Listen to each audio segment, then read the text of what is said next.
Hey, good afternoon, or good evening, good morning, I guess, whenever and wherever in this world you are.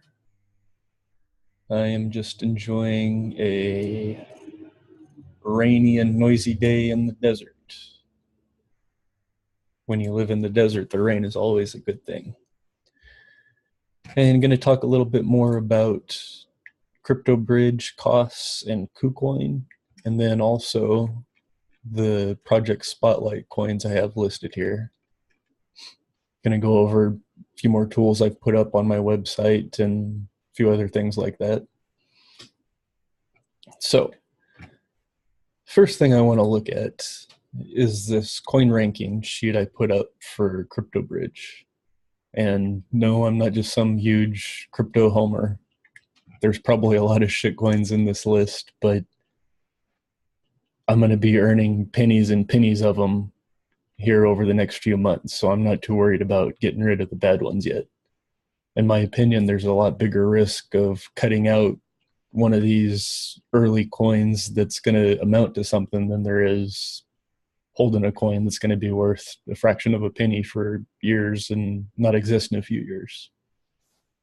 As I do more research and get a better understanding for what each one is, I'll start cutting out the ones I don't like.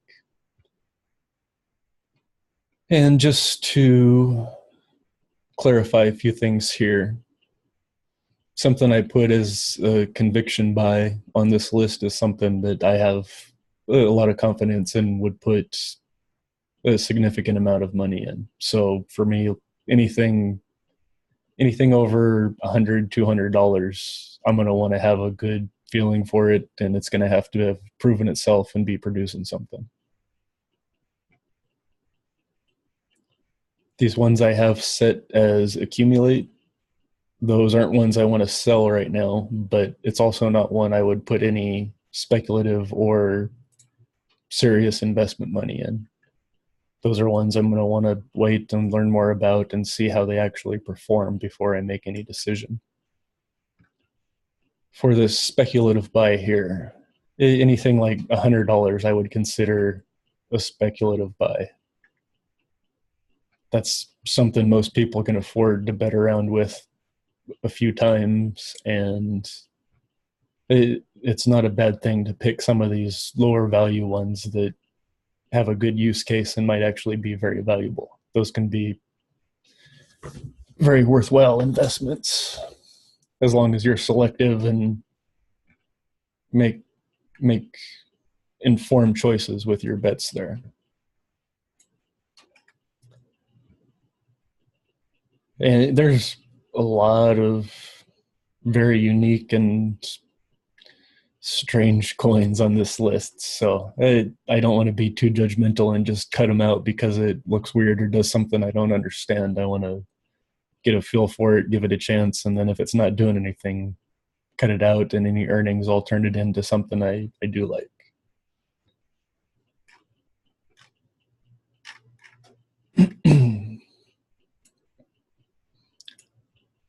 So over here on the research tab at my website, I've put up these portfolio trackers. So I have one here for costs, one for Crypto Bridge, and the project spotlights. I've created one also. But we can go to these and it'll take you to a Coinfolium portfolio. And this is a bookmark to a portfolio I've set. And it started earlier this week with just around $4,000 total.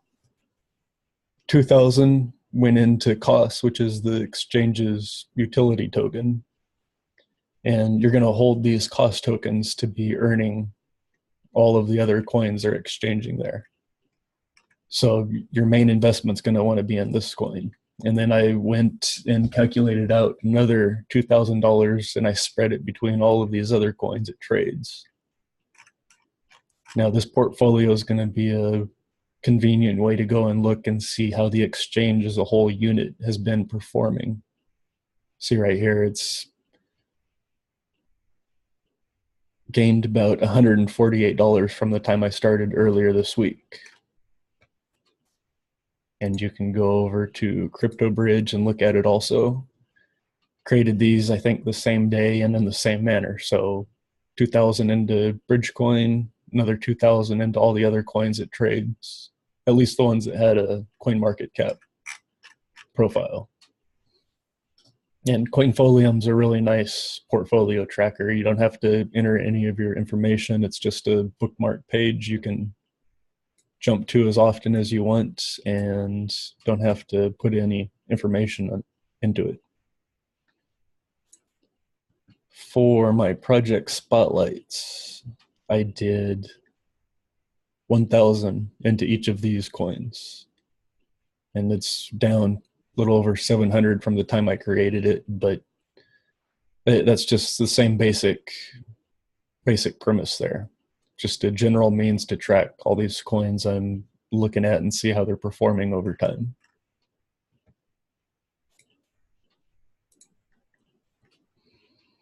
And I do have my CryptoBridge report available. I think it was over 50 coins I looked at least 9 white papers I reviewed. There were three-star profiles, and I also added that coin ranking sheet and a few use cases that I came up for Korea. That's kind of going to be the way it goes also. These reports are going to be living documents I'm adding to constantly, because they are constantly updating their rosters and adding new coins, and the projects are developing, and it's a very quickly moving space right now. And in April of this year, I'm planning on releasing about 1 report a month. So 9 will get us through the rest of the year, but I'll do a project spotlight report for these 9 tokens here: Veritasium, Rialto, Safe Exchange, Pillar, Ethereum, Litecoin, Bitcoin Cash, Steemit, and EOS. And those are all projects I really like and have invested a little bit into. And most of these I'm looking forward to using when their platforms come out, or like Steemit I already am using. Litecoin and Bitcoin Cash are my 2 favorite types of cryptocurrency. And Pillar is going to be a real useful product if it comes through with everything it's supposed to. It's going to make it real convenient to own and pay and hold cryptocurrency and actually let you use them, which is going to be nice.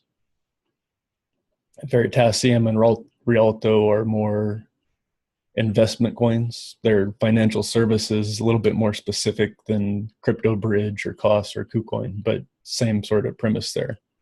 Those are investments that are going to be earning and accumulating more coins as I use them. And then Safe Exchange, that's a really cool project. It's going to be an open, decentralized, and truly free market. That's something that's going to be really cool, and I'm looking forward to using that one also when it finally launches.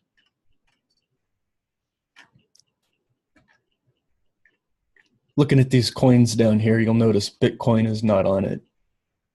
And I really do like Bitcoin Cash better than Bitcoin. Bitcoin Cash is more in line with the original white paper Satoshi came out with, and it's more useful. When I'm looking to move cryptocurrency from one exchange to another, or basically send it anywhere like I would use digital money, I first look to Litecoin and Bitcoin Cash because they're the ones that are working the best. They have the cheapest fees, they are the most valuable and used, and I've had very, very fast and pleasant experiences using both of those. Bitcoin has expensive fees, can be very slow. Ethereum as a currency can be slow and clog up and have issues, but as an investment, it's still good. Its blockchain is very, very popular, and it's going to be used a lot here in the future. So that's more investment, and especially if you're going to be wanting to invest in any of those Ethereum ICOs, you're going to need need to hold some Ethereum to use as your investment there.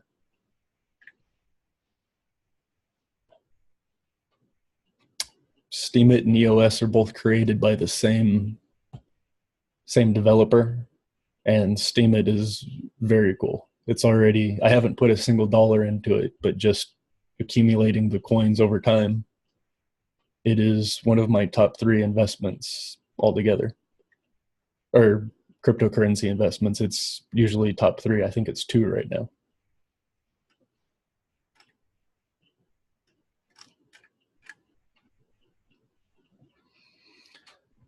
And if you're listening to this video on Viewly or YouTube or anything like that, check out my Steemit blog or website.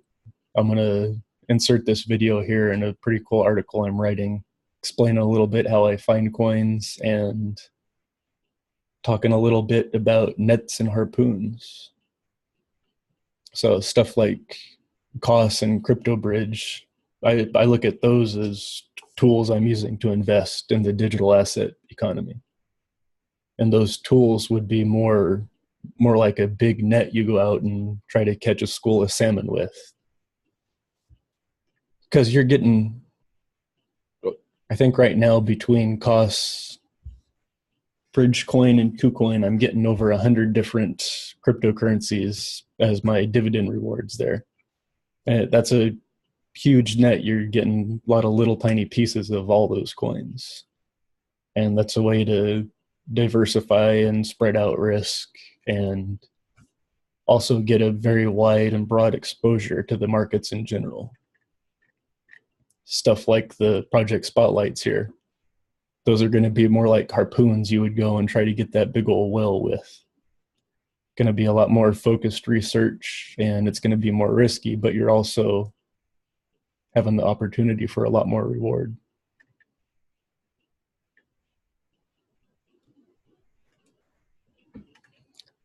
And I think that about does it for today. I hope everyone is doing well and getting ready for a very exciting spring.